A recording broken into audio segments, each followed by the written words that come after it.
시몬 르 도우드라는 주로 청소년 소설을 쓴 작가가 구상을 한 작품이 있습니다. 그는 이 작품을 쓰진 못하고 세상을 떠났습니다. 근데 그 뒤를 이어서 패트릭 네스라는 작가가 몬스터 콜스라는 제목으로 이 소설을 완성을 합니다. 몬스터 콜이라는 콜스에서 S가 빠진 콜이라는 이름으로 영화되어져서 여러 영화제에서도 주목을 받기도 했습니다. 이 작품은 불치병으로 죽어가는 엄마 옆에서 홀로 남겨진 한 소년이 겪는 어떤 기이한 판타지적인 그 내용을 다루고 있습니다. 그 소년이 12시 7분이면, 밤 12시 7분이면 그 집 근처에 있었던 어느 커다란 고목이 그를 찾아옵니다. 그를 찾아와서 그 괴물이 그에게 만나주고 또 그에게 이야기를 합니다. 그러면서 내가 3가지 이야기를 너에게 들려주겠다. 그리고 난 다음엔 네가 네 자신의 이야기를 해야 된다라는 이야기를 합니다. 근데 그중 첫 번째 이야기에는 이런 이야기가 등장을 합니다. 어느 왕국이 있었습니다. 그 왕국에 왕과 왕비 그리고 왕자가 살았는데 어느 날 왕비가 죽습니다. 그 뒤를 이어서 이제 한 왕비가 들어옵니다. 좀 요새 그 표현을 좀 쓰면 안 되겠지만 그 계모라는 표현을 쓰죠, 옛날 동화에는. 근데 그렇게 들어옵니다. 그런데 이 왕비가, 새어머니가 사실은 마녀였습니다. 그 뒤에 벌어지는 이야기들은 일반적인 동화 얘기와 같습니다. 왕이 독살되어 갑자기 시름시름 앓다가 죽고, 또 왕자는 그 왕비가 자기를 죽인다라는 생각 속에서 한 평민 여인을 좋아하고 그 여인과 도망쳤는데 어느 나무 밑에서 잠을 잤는데 그 여인이 죽고 맙니다. 그것을 왕비가 죽였다라고 이야기를 하고 이 왕자는 결국 백성들을 동원을 해서 그 왕비를 몰아내어 죽이고 그 나라를 잘 다스렸다라는 해피 엔딩 같은 이야기입니다. 그런데 여기 반전이 있습니다. 괴물이 이야기를 합니다. 그런데 사실은 왕비가 왕을 죽인 것도 아니고 그 여인을 죽인 것도 아니다. 그럼 누가 죽였느냐? 바로 왕자가 죽였다라는 얘기를 합니다. 그에 대한 설명, 여러 가지 얘기들이 있지만 그건 다 제쳐두고라도 그 아이는 반발을 합니다. 아니, 왜 그런 일이 벌어지느냐? 또 그러면서 어떻게 그런 왕자가 그 나라를 잘 다스릴 수 있는가라는 질문을 합니다. 이 아이에게 또는 그 소설을 접하는 그 독자에게 이 이야기가 충격적으로 다가오는 이유는 뭘까요? 왕비가 마녀였음에도 불구하고, 마녀니까 당연히 왕을 죽이고 또 그 여인을 죽였을 것이라고 생각을 했는데 그것을 뒤집어 버리는 것이죠. 어떤 때 우리들은 그럴 때가 있는 것 같습니다. 어느 사람의 외모나 그 사람의 상황이나 환경을 보고서는 이 사람은 나쁜 사람, 또는 이 사람은 당연히 지식이 없는 사람, 또 이 사람은 뭔가 모자란 사람이라고 생각하는 경우들이 있을 수 있습니다. 예컨대 뇌성마비 장애를 갖고 있는 분들에게 대해서 어떤 사람들은 함부로 말을 합니다. 그런데 그분들이 지적으로 어떤 부분들에 대해서 못 알아듣거나 그런 분들이 아니거든요. 또 어떤 때 어느 분이 혼수 상태에 빠져 있거나 그럴 경우가 있어서, 또는 죽을 위험 속에 처한 분들에게 앞에서 사람들이 그 가족들이 너무 쉽게 얘기하는 경우들이 있습니다. 누구누구가 부모님이 돌아가시면 어쩌고 저쩌고 얘기를 합니다. 근데 실제로 상당수는 그 부모님들이, 아프신 분들이 들을 수 있는 경우들이 있죠. 편견입니다. 그러한 편견은 우리들 속에서 참 많이 있습니다. 마식한 사람이 양복과 여러 가지 그 지위나 그런 가진 사람들이, 교수라는 사람들이 나와서 이야기를 하면 그것이 사실이다라고 그냥 믿어버리는 경우들이 있습니다. 그러나 어느 사람이 후줄근한 옷차림으로 나와서 이야기를 한다고, 또는 어눌한 말이라든지 사투리로 이야기를 하면 그 말에 대한 신빙성을 별로 두지 않는 경우들이 많이 있습니다. 잘 생각해 보십시오. 우리들의 인간관계 속에서 그러한 일들은 많이 있습니다. 우리나라의 지역 차별도 어떤 면에서 그런 데서 비유되지 않았습니까? 어디 출신이라고 하면 그 사람을 무시해버립니다. 저 사람은 나쁜 사람, 또는 뭔가 문제가 있을 수 있는 사람, 성격이 이상한 사람으로 생각하는 경우들이 많이 있습니다. 혈액형도 그러하죠. 그러나 그러한 것들은 어떤데 상당수가 편견일 수 있습니다. 우리가 가지는 선입관으로 인해서 어떤 사람을 재단함을 통해서 그 사람에게서 들어야 될 이야기들을 듣지 못할 수 있다는 것을 우리는 생각해 봐야 합니다. 오늘 본문이 그러합니다. 오늘 본문을 보게 되면 이제 예수님에 대한 이야기가 등장을 합니다. 지난주에도 예수님에 대해서 이야기를 했었죠. 유대인들이 예수님을 믿지 않았고 심지어는 누가 믿지 않았습니까? 예수님의 아우들도 예수님을 신뢰하지 못한 모습을 보여줍니다. 오늘 본문을 보게 되면 14절 15절에 이런 얘기가 등장을 합니다. 이미 명절이 중간이 되어 예수께서 성전에 올라가사 가르치시니 유대인들이 놀랍게 여겨 이르되 이 사람은 배우지 아니하였거늘 어떻게 그를 아느냐 하니. 예수님이 사실 명절에 올라가시지 않는다 그랬다가 올라가신 상황입니다. 그냥 몰래 올라오셨습니다. 그랬을 때 예수님께서 성전에서 가르치시니까 아마도 나사렛 예수라고 불렸던 그 당시 예수라는 것을 몰랐을 사람들이 태반이었을 것입니다. 그럼 이들이 15절에서처럼 이야기하는 이유가 무엇이겠습니까? 아마도 옷차림 때문이었을 것입니다. 요새식으로 따지면 피부 관리가 안 되어서 까무잡잡했을 수도 있을 것입니다. 어쩌면 예수님의 말씀 속에서 사투리가 섞였을 수도 있었을지 모릅니다. 옷차림을 꿰져져 있겠죠. 또 아마도 그 출신 정도는 알았을지 모릅니다. 그러니까 유대인들이 뭐라 그러나요? 이 사람은 배우지 아니하였거늘, 지금 잘 보십시오. 어떻게 그를 아느냐라고 되어 있습니다. 무슨 얘기입니까? 그를 아는 정도라고 폄하합니다. 사실은 말 잘하고 왜 저렇게 논리적이냐라는 걸 떠나서 1차적으로 저 사람이 학문을 아네 라는 얘기입니다. 사람들에게는 이러한 편견이 있습니다. 편견으로 인해서 들어야 될 것을 듣지 못하는 경우들이 우리 주변에는 많이 있습니다. 오늘 본문의 제일 마지막에 되면 뭐라고 되어 있습니까? 24절에 보면 외모로 판단하지 말고 공의롭게 판단하라고 되어 있습니다. 그래서 제목을 외모로 판단하지 말라고 되어 있습니다. 여기서 외모로 판단하지 말라는 얘기는 단순히 그 사람이 얼굴이 잘생기고 못생기고의 모습이 아니죠. 옷차림에 대한 얘기를 넘어섭니다. 그 사람에 대한 출신이라든지 그 사람의 학벌이라든지 그 사람의 지위를 넘어서 판단하라는 것입니다. 그럼 뭡니까? 공의롭게 판단하라는 것입니다. 옳고 그름으로 판단하라는 것이죠. 이 시대 그런 것이 많이 있는 것 같습니다. 유명하고 대형교회 목사님 얘기하면 그것을 진리로만 받아들이는 경우들이 종종 있습니다. 박사학위를 받았고 그것으로 그냥 인정하시는 분들이 있습니다. 물론 그런 것도 중요할 때가 있습니다. 그러나 그것이 절대적인 조건은 절대 될 수가 없겠죠. 그럼 무엇입니까? 그 사람의 중심을 바라봐야 될 것이고 그 사람이 하나님 앞에서 어떤 존재인지가 우리의 판단 기준이 되어져야 됩니다. 그러나 우리들은 그러한 실수들을 많이 합니다. 그리고 오늘 본문은 이야기합니다. 외모로 판단하지 말고 공의롭게 판단하라고 말씀하신다는 것이죠.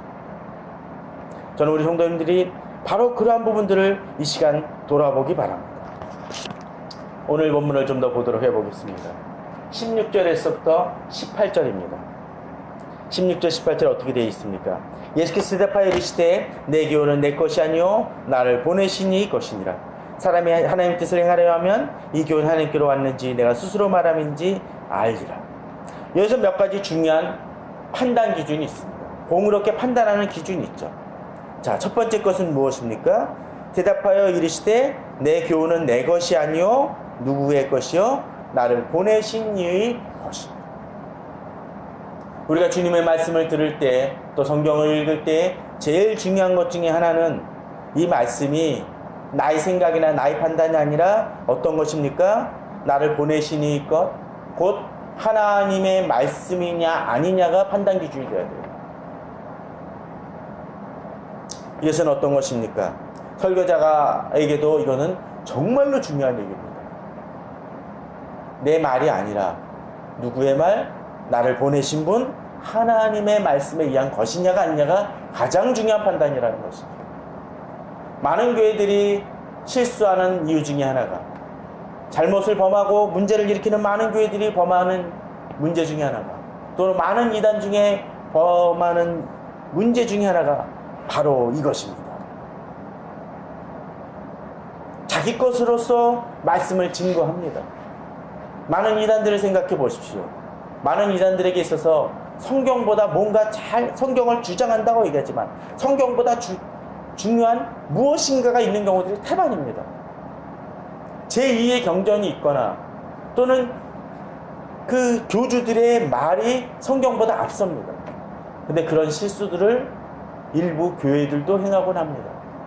성경 말씀보다 듣기 좋게 이야기하는 목사님 말씀에 호도되는 경우들이 많이 있습니다. 우리는 이것이 하나님께로 온 말씀인지를 보아야 될 것입니다. 그렇다면 또한 이런 것들을 행할 때 있어서 또 한 가지 중요한 전제들이 하나가 있을 수 있습니다. 그것은 바로 여기서 본문에서 이야기하듯이 15절에서 18절에서 17절에서 얘기하는 사람이 하나님의 뜻을 행하려 하면 이 교훈이 하나님께로부터 왔는지 내가 스스로 말함인지 알리라 라고 되어 있습니다. 하나님의 뜻을 행하려 하면 이 교훈이 하나님께로 왔는지 내가 스스로 말함인지 알 것이라고 되어 있습니다. 하나님께로 왔는지 스스로 행하는지 어떻게요? 하나님의 뜻을 그 사람이 행하려 할 때라는 것이죠. 자주 이야기되지만 상담을 받는 많은 분들 중에 하나가 이런 얘기를 합니다. 조언을 구하러 오죠. 들으려고 옵니다. 그런데 듣고 싶은 이야기만 들을 때가 참 많이 있습니다. 아픈 이야기를 하게 되면 그것에 대해서 거부하고 반발을 행합니다. 그러나 진정 치유받고자 하는 사람들은 어떻습니까? 의사에게 치유받고자 하는 사람들은 의사가 행해주는 처방을 따라야 됩니다. 예전에 그런 분들이 있더라고요. 특히 정신적으로 어려움을 겪는 일 중에 제가 상담한 그런 분이 있습니다. 약이 있으면 골라 먹습니다. 의사가 처방을 해준 거 있는데 그 중에 골라 먹습니다. 그런데 그 약들은 어떤 작용을 합니까? 그 약들이 종합적으로 작용을 해서 그 사람의 질병을 골라줍니다. 예컨대 그런 거죠. 약 처방 중에는 그런 게 있습니다. 이 약이 독해서 그냥 먹으면은 위장을 상하니까 위장을 보호해주는 약이 있습니다. 어느 사람은 이거는 내 병하고는 아무 관계가 없네 하면서 위장 보호약을 빼버리면은 어떻습니까? 병은 나을 수 있을지 모르지만 위장을 버리게 됩니다. 하나님의 말씀에 대해서 내 뜻대로 내 생각대로 듣고자 하는 사람들에게 있어서는 판단 기준이 모호해지고 주님 말씀을 제대로 들을 수 없게 됩니다.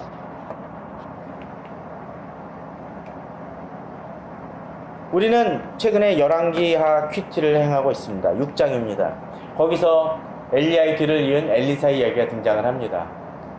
엘리사가 이스라엘 왕에게 아람 왕이 자꾸 쳐들어오는 것을 알려주니까 아람 왕이 화가 나가지고 이제 신하들을 보내고 군대들을 보내게 되죠. 그런데 어떤 일이 벌어집니까? 이제 군대를 보냈는데 이제 사환이 아침에 일찍 일어나 또 보더니 두려움에 빠집니다. 엄청난 군대가 자기들을 둘러싸고 있으니까요. 그때 엘리사가 이야기하는 본문이 바로 오늘 본문입니다. 대답하되 두려워하지 말라. 우리와 함께한 자가 뭐라고요? 그들과 함께한 자보다 많으니라 라고 되어 있습니다. 어떤 얘기입니까? 근데 이 사환이 보게 되면 그렇습니다. 그 눈에는 지금 뭐만 보입니까? 아람 왕의 군대만 보인다라는 것이죠. 그때 엘리사가 이야기합니다. 기도하죠. 원하건대 그의 눈을 열어서 보게 하옵소서. 봤더니 어떻습니까? 이제 불말과 불병거가 그 주위를 엄청나게 둘러싸고 있는 것을 목도하게 되는 것이죠. 자, 여기서 우리는 한 가지 분명히 알아야 될 것이 있습니다. 불말과 불병거가 이 사안이 보기 전에도 있었습니까? 없었습니까? 있었습니다. 단지 그가 보지 못했을 뿐이죠. 두려움으로 인해서 보지 못했을 뿐입니다. 그러나 엘리사가 그의 눈을 열어주니까, 하나님께 기도하고 원하건대 그의 눈을 열어달라고 하니까 그의 눈이 열려서 이제 보게 되었을 뿐입니다. 마치 그런 것이죠. 어느 사람이 지갑을 안 갖고 나온 줄 알았는데 돈에 지갑이 있습니다. 특별히 어느 사업을 하려고, 계약을 하려고 1억 정도를 갖고 나왔어야 되는데 지갑을 안 갖고 온 줄 알고 당황합니다. 근데 그 지갑이 주머니에 많이 있었다고 쳐봅시다. 그리고 지갑을 발견하고 안도합니다. 그러면 그 사람이 이전에 있었던 불안했을 때나 또 지갑을 발견해서 이제는 괜찮다라고 안심할 때 그 지갑은 있었습니까? 없었습니까? 불안할 때도 있었고 불안하지 않고 평안을 느꼈을 때도 역시 있었습니다. 하나님의 도우심이 바로 그러한 것입니다.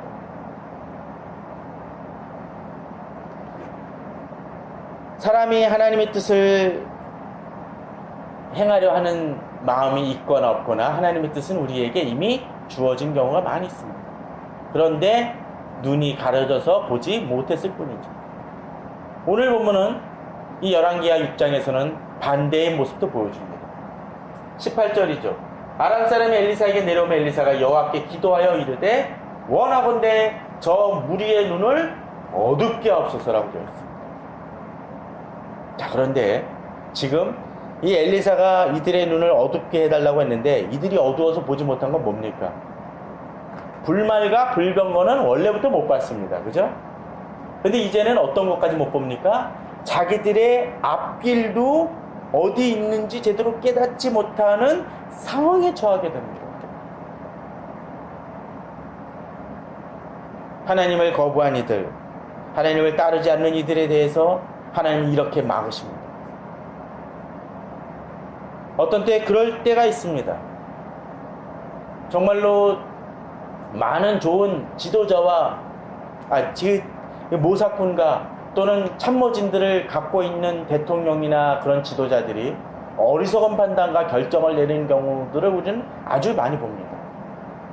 일반인들이 보기에는 너무나 뻔한 실수들을, 어리석은 결정들을 행하는 모습들을 우리는 종종 봅니다.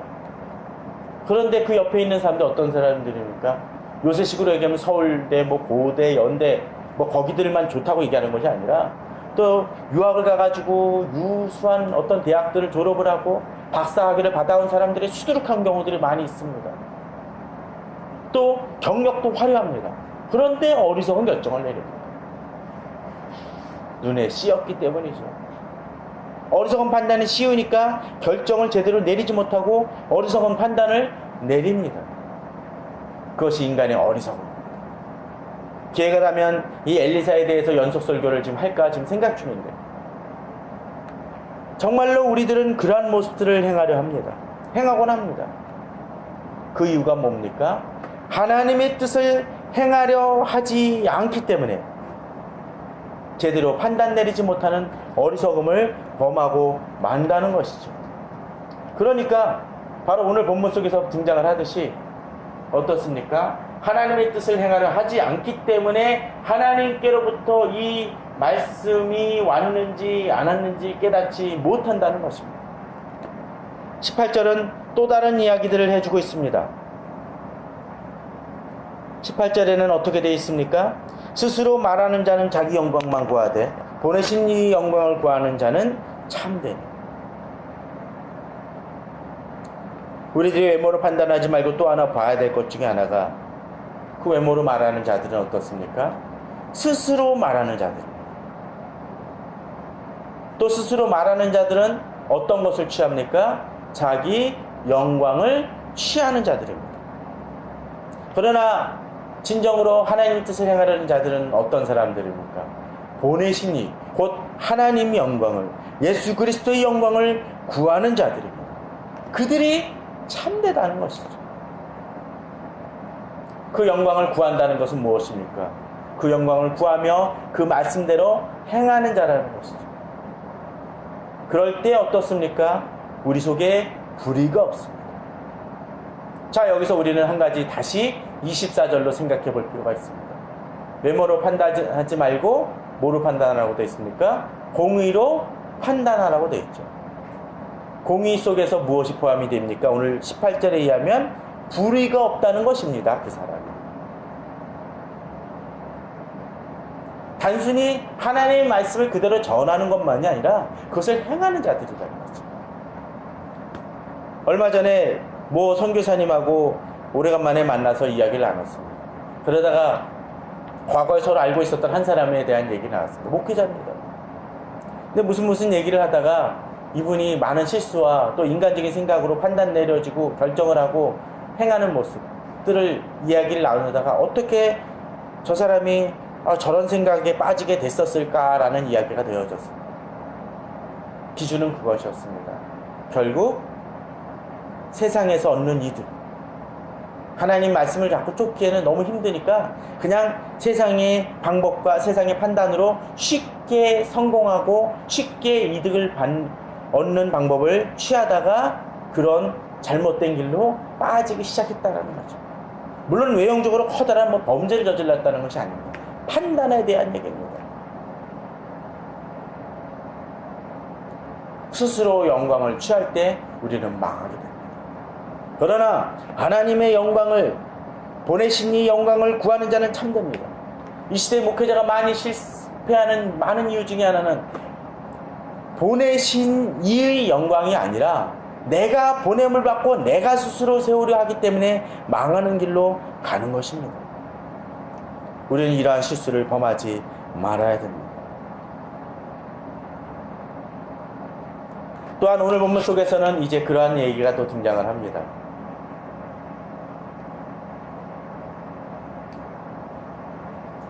21절, 23절에 보면 이랬죠. 예수께서 대파에 이르시되 내 한 가지 일을 행하며 너희가 다 이로 말미암아 이상히 여기는도다. 쭉 내려가서 23절에 모세율법을 범하지 아니하려고 사람이 안식일에도 할례를 받는 일이 있거든.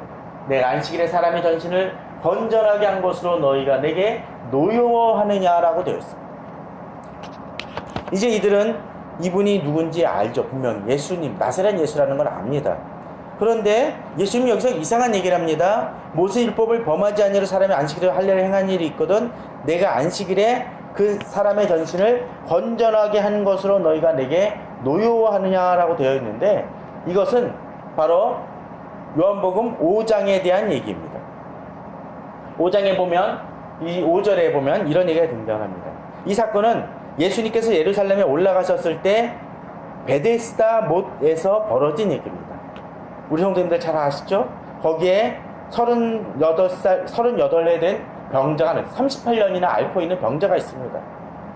근데 그 사람이 이 베데스다에 흐르는 어떤 전설 같은 것으로 인해서 물이 동요될 때, 그럴 때 그 물속에 먼저 들어간 사람이 병이 낫는다는 그 설에 의해서 그렇게 하고자 하지만 갈 수가 없었습니다. 왜였습니까? 그 몸이 너무나 쇠약해서 자리 깔고 있었다가 들어가려고 해도 이미 그 순서에 밀려버립니다. 선착순이니까요. 물론 실제로 들어가서 나았는지 안 나갔는지 모릅니다. 하여튼 그러했습니다. 그러자 예수님께서 묻죠. 내가 낫고자 하느냐. 그리고 나았습니다. 예수님이 일어나 내 자리를 들고 걸어가라 하니까 나았습니다. 근데 문제가 하나 있죠. 이날이 어떤 날? 안식일이었다라는 것이죠.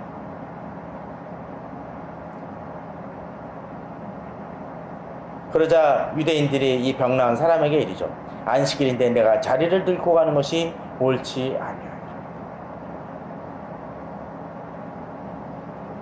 예수님이 이 사람을 만난 것이 공교롭게도 안식일이었습니다. 물론 예수님의 입장 속에서 공교롭다라는 표현은 적절하지 않지만 세상적으로 그렇다라는 것이죠. 그런데 그 중에 38년 된 사람이 있습니다. 그 사람에게 병을 낫게 하셨습니다. 그러면 이 병 나았으니까 안식일을 지키기 위해서 있었던 자리를 놓고 그냥 와야 됩니까? 그게 아니라는 거죠. 또 포인트는 어디 있습니까? 자리를 들고 걸어가는 게 아니라 병이 나았다라는 것이죠. 안식일은 어떤 날입니까? 하나님께 경배를 드립니다. 하나님과 교제하는 날입니다. 그런데 자신의 병환으로 인해서 하나님께 온전히 경배해 드릴 수 없었던 자가 38년 동안이나 그것이 불자연스러웠던 한 사람이 그 안식일에 해방을 얻었습니다. 그런데 이 유대인들은 그 해방을 바라보는 것이 아니라, 그 치유를 바라보는 것이 아니라 자리를 들고 가는 그것에 집착한다는 것이죠. 바로 23절의 내용은 바로 그것을 얘기합니다. 너희들은 안식일에도 율법을 지키게 할례를 행하는 일이 있거든. 한 사람을 건전하게, 안식일에 건전하게 한 것으로 네가 노역을 받는다. 어느 것이 더 중요한지를 잊어버리고 있다는 것이죠. 이 시대도 종종 그러합니다. 한 사람의 영혼에 대한 집착보다는 그 사람의 외형적인 부분으로 인해서 사람을 판단하고 정죄하는 경우들이 많이 있습니다. 그 사람에 대한 담을 쌓아버림을 통해서 그 사람이 더욱더 주님께로 나오는 것을 막아버리는 경우들이 있습니다. 외모로 판단합니다. 그 사람의 상황을 판단합니다.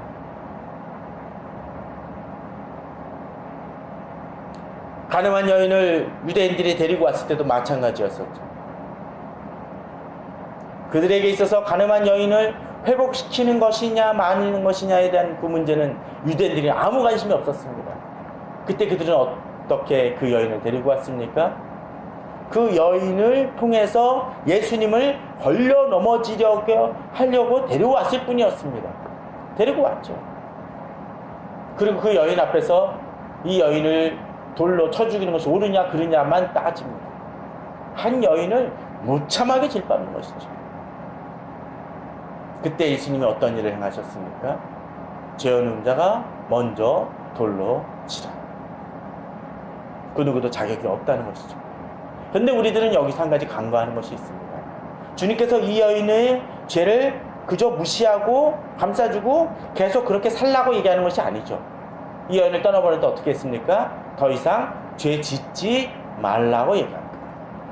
예수님은 이 여인을 구원하셨지만 그 여인의 삶이 계속 그런 식으로 사는 것에 대해서는 그러지 마시라고 이야기하시고, 우리들도 마찬가지입니다. 우리가 어떤 사람에 대해서 치유와 회복에 대해서 되어졌다라면 이제 그 사람의 죄를 간과하는 것이 아니라 이 사람이 더욱더 잘할 수 있도록 돕는 것은 가능합니다. 그러나 1차적으로 필요한 게 무엇입니까? 진정한 회복과 치유, 일단 구원받는 일들부터 이루어져야 된다는 것입니다. 만약 어떤 사람이 물에 빠졌다고 쳐봅시다. 수영 잘하고 인명구조에 탁월한 사람이 물에 빠진 사람 보고 만약 이렇게 얘기했다고 쳐봅시다. 튜브나 뛰어들어서 그 사람을 건지기보다는 다음부터는 물에 빠질 때는 거기가 깊이가 얼마인지 확인해 보시고 수영 금지인지 아닌지 확인해 보시고 뛰어들어 보십시오. 여기 보시면 수영 금지라고 써있죠? 또 물 깊이는 4, 5m가 되니까 수영 못하는 빠져 죽을 수밖에 없습니다. 그러니까 당신이 거기에 빠질 수밖에 없었습니다 라고 얘기하는 사람이 있다면 우리는 그 사람을 정신없는 사람이라고 얘기할 것입니다. 필요한 건 무엇입니까? 먼저 건지는 것입니다. 우리가 신앙생활을 하면서 종종 그럴 수 있습니다. 외모로 판단하다 보면 그러한 모습들이 있을 수 있습니다. 또 외모로 판단함을 통해서 들어야 될 내용들을 듣지 못할 때가 있을 수 있습니다. 저는 우리 성도님들이 바로 그러한 것들을 넘어설 수 있는 우리 성도님들이 되기를 바랍니다. 진정으로 주의 음성을 들을 때 이것이 바뀌어지게 됩니다. 그들은 예수님의 외모만 보았습니다. 그러나 오늘 본문을 보게 되면 이미 명절이 앞서 14절 15절에 보면 이미 명절이 중간이 되어 예수께서 성전에 올라가서 가르치신다고 되어 있었습니다. 예수님의 옷차림은 분명 남루했을지 모르고 사투리가 섞였을지도 모릅니다. 어쩌면 꾀죄죄했을지도 모릅니다. 그런데 예수님께서 얘기하셨는데 사람들이 가르치시니라는 얘기를 보게 되면 듣고 있었고 사람들이 모였다라는 얘기입니다. 들을 수 없었던 이야기를 들으니까 사람들이 모여 듣고 청종했다는 것입니다. 유대인들도 어느 정도 인정을 했습니다. 어떻게 그를 아느냐라는 표현을 통해서. 그럼에도 불구하고 그들은 예수님의 외모를 붙잡으며 출신을 붙잡으며 예수님을 판단하고 규정하고 예수님을 깎아내립니다.